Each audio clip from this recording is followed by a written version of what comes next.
Hello everyone. Hello मेरे प्यारे बच्चे। प्रणाम, नमस्कार, सत श्री अकाल। केम छो? तो बच्चों, आज हम आप लोगों को इंद्रधनुष के बारे में, रेनबो के बारे में पढ़ाने जा रहा हूँ बच्चों। तो इसको ध्यान से देखेंगे। तो बच्चों, जो इंद्रधनुष है बच्चों, जो रेनबो है, वो क्या है? एक प्राकृतिक घटना है। इंद्रधनुष एक प्राकृतिक परिघटना है जो हमें आकाश में दिखाई पड़ता है। कब दिखाई पड़ता है बच्चों? बारिश के मौसम में। कब दिखाई पड़ता है बच्चों? बारिश के मौसम में। यह एक प्रकार का स्पेक्ट्रम होता है। क्या होता है बच्चों? यह एक प्रकार का स्पेक्ट्रम होता है जो बारिश होने के बाद आकाश में दिखाई पड़ता है। अक्सर आपने देखा होगा, है कि नहीं बच्चों? अक्सर आपने देखा होगा आकाश में इंद्रधनुष को उगते हुए, बनते हुए, रेनबो को। तो वही चीज़ की, उसी चीज़ के बारे में डिटेल पढ़ना आज बच्चों। यह वातावरण में उपस्थित जल की छोटी छोटी बूंद द्वारा सूरज के प्रकाश का वर्ण विक्षेपण होता है। देखो, मुख्य कारण क्या है इसका? वर्ण विक्षेपण, प्रकाश का वर्ण विक्षेपण, डिस्पर्सन ऑफ लाइट। बच्चों, थोड़ा मेरा आवाज़ जो है भारी है क्योंकि काफ़ी बीमार पर हो गए थे, इसीलिए सॉरी। थोड़ा सा तकलीफ़ होगी आपको, क्षमा मांगता हूँ। तो बच्चों, तो आगे बढ़ते हैं बच्चों।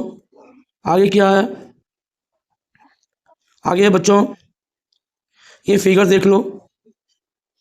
ये फिगर है बच्चों। इस फिगर से आप समझेंगे। देखो, इंद्रधनुष के फिगर दिया हुआ है। ये देखो, प्रकाश की लाइट पड़ रहा है और प्रकाश की लाइट पे क्या हुआ है? सूरज रोशनी पड़ता है तो क्या होता है? डिस्पर्सन ऑफ लाइट हो जाता है। यहाँ पे ये फिगर दिया हुआ, देखिए, यहाँ सूरज है, यहाँ बारिश की बूंद है, एक बूंद से लिया गया है। तो ये वाइट लाइट फ्रॉम द सन यहाँ से एक बारिश की बूंद में पड़ता है। तो देखो, पहला डिस्पर्सन हो जाता है, फिर अंदर आता है, लाइट क्या होता है? अंदर आती है। फिर उसका क्या होता है? Total internal reflection of spectrum. ये जो स्पेक्ट्रम बनता है डिस्पर्सन का, इसके दीवार से, फिर क्या होता है? इंटरनल, इसका क्या होता है? टोटल इंटरनल रिफ्लेक्शन हो जाता है। और फिर यहाँ पे आने के बाद देखो बच्चों, यहाँ पे, फिर यहाँ पे क्या होता है?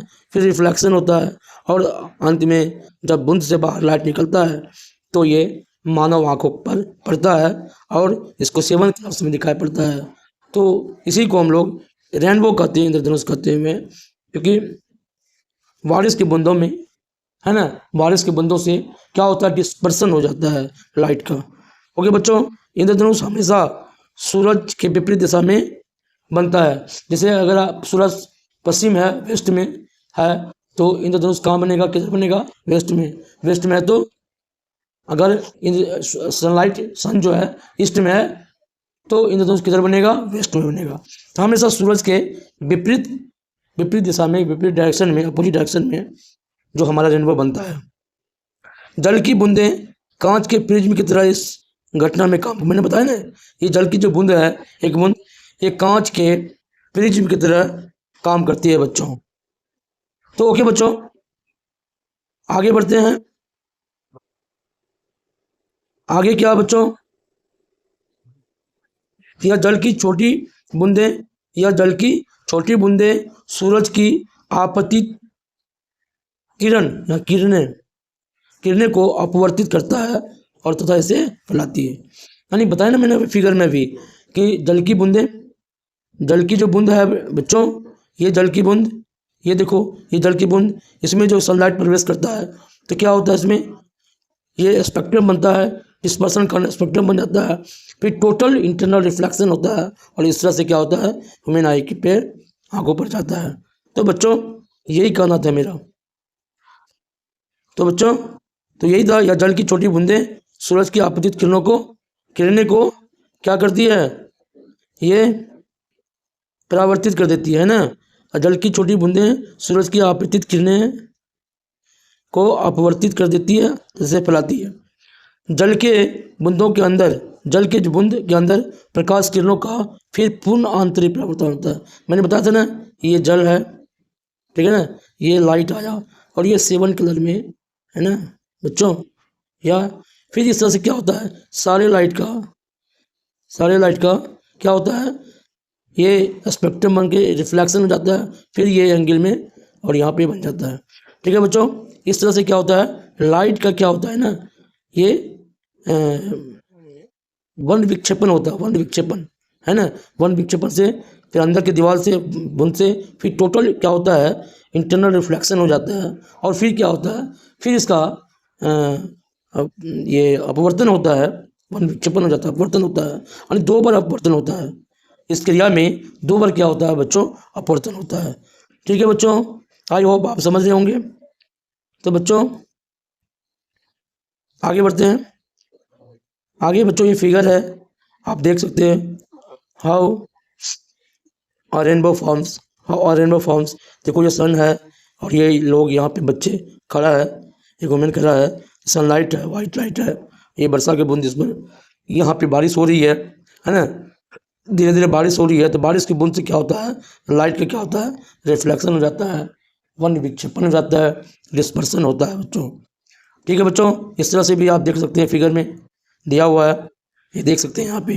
यहाँ पे देखो ये एक रेनबो बना हुआ है, इस तरह से आप इसको देख सकते हैं।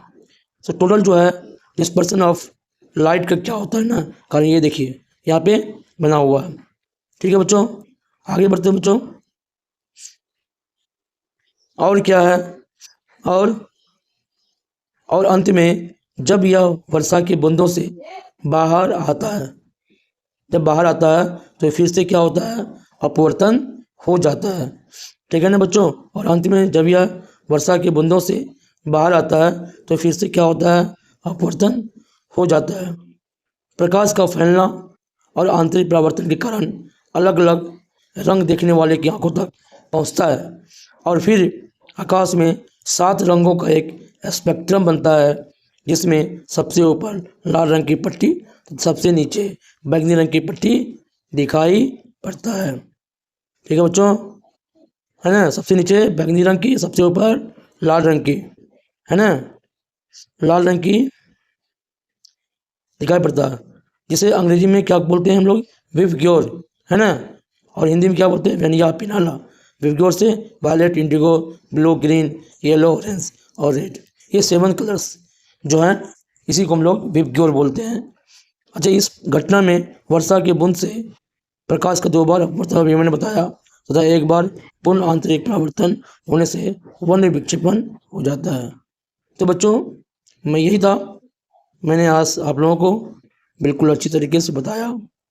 तो बिल्कुल आप लोग वीडियो अच्छा लगेगा तो लाइक एंड सब्सक्राइब जरूर करेंगे, क्योंकि मेरा गला भी खराब है, आवाज़ तो क्लियर नहीं आ रही है, फिर भी मैंने कोशिश किया, तो इसके लिए मैं क्षमा चाहता हूँ।